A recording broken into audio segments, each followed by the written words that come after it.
নমস্কার বন্ধুরা, SM food blog চ্যানেলে সবাইকে জানাই আরও একবার স্বাগত। আজকে আমি গরম ভাতের সঙ্গে অসাধারণ স্বাদের একটি বাটা রেসিপি নিয়ে হাজির হয়ে গেছি। তো বেশি কথা না বলে আমার আজকের রেসিপিটি হলো ঝিঙের খোসা বাটা। কীভাবে বানাতে হয় চলো পুরো ভিডিওটা তোমরা দেখতে থাকো। তো তার জন্য আমি এখানে বেশ 4টে মিডিয়াম সাইজের ঝিঙে নিয়ে নিয়েছি এবং ঝিঙেগুলোকে খুব সুন্দরভাবে জল দিয়ে পরিষ্কার করে ধুয়ে নিয়েছি। এবার খোসাগুলোকে ছাড়িয়ে নেব। তো সেই কারণে আমি এখানে একটা চাকু নিয়ে নিলাম এবং খোসাগুলোকে বোটা এবং পেছনের দিকটাকে বাদ দিয়ে খুব সুন্দরভাবে খোসাগুলোকে ছাড়িয়ে নিচ্ছি, তোমরা দেখে নাও।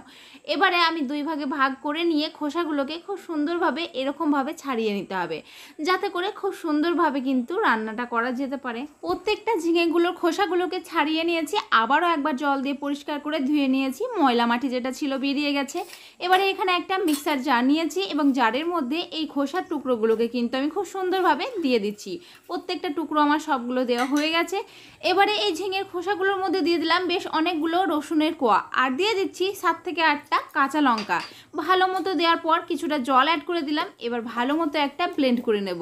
খুব সুন্দরভাবে একটা মিক্সারে ব্লেন্ড করে নিলাম, সুন্দর পেস্ট তৈরি হয়ে গেল। এবারে এই পেস্টটাকে একটা প্লেটের মধ্যে আমি খুব সুন্দরভাবে ঢেলে নিচ্ছি। এদিকে তো বাটাবুটি কমপ্লিট হয়ে গেছে। এবারে গ্যাসটাকে অন করে নিলাম এবং ওভেনের ওপর কড়াইটা বসিয়ে দিলাম।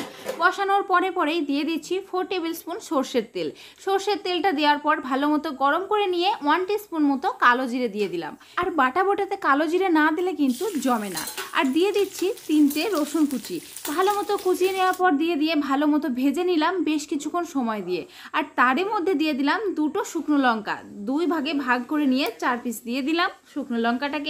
এবার ভালো মতো আরও একবার ভাজা করে নিলাম, যাতে করে সব কিছু একদম মিশিয়ে জমে যায়। সব কিছুকে ভালো মতো ভাজা হয়ে গেছে। এবার দিয়ে দিচ্ছি ওই যে ঝিঙের খোসা বাটাটাকে বেটে রেখেছিলাম, সেটাকে আমি দিয়ে দিলাম তেলের মধ্যে। এবারে বেশ কিছুক্ষণ সময় দিয়ে সঙ্গে কিন্তু নেড়ে ফেলতে হবে, নইলে কিন্তু লেগে যাওয়ার সম্ভাবনা হয়ে থাকে। তো সেই সময়টাই গ্যাসের ফ্লেমটাকে লো টু মিডিয়ামে রেখে কিন্তু কাজটা করাটা বেটার হয়। তো এবার আমি খুব সুন্দরভাবে কিন্তু ওই খোসা বাটাটার জলটাকে মরিয়ে নিলাম। তারই সঙ্গে দিয়ে দিচ্ছি 1 টিস্পুন পরিমাণ হলুদ গুঁড়ো, আর দিয়ে দিচ্ছি 1 টিস্পুন পরিমাণ লবণ। এবার একসঙ্গে ভালো মতো আরও কিছুক্ষণ কষিয়ে নেব। 3 থেকে 4 মিনিট সময় দিয়ে ভালো মতো কষিয়ে নিলাম এবং ভাজা করে নিলাম। ঝিঙের মধ্যে যে জলটুকু ছিল সেই জলটুকু কিন্তু খুব সুন্দরভাবে মরে গেছে, তোমরা দেখতেই পাচ্ছ। এবারে তোমরা বুঝবে কিভাবে যে ঝিঙের খোসা বাটা রেসিপিটা তৈরি হয়ে গেছে, আমি বলে দিই সেটাও। দেখবে কড়াই থেকে তেলটা ছেড়ে আসছে এবং বাটাটাও কিন্তু খুব সুন্দরভাবে ছেড়ে আসছে।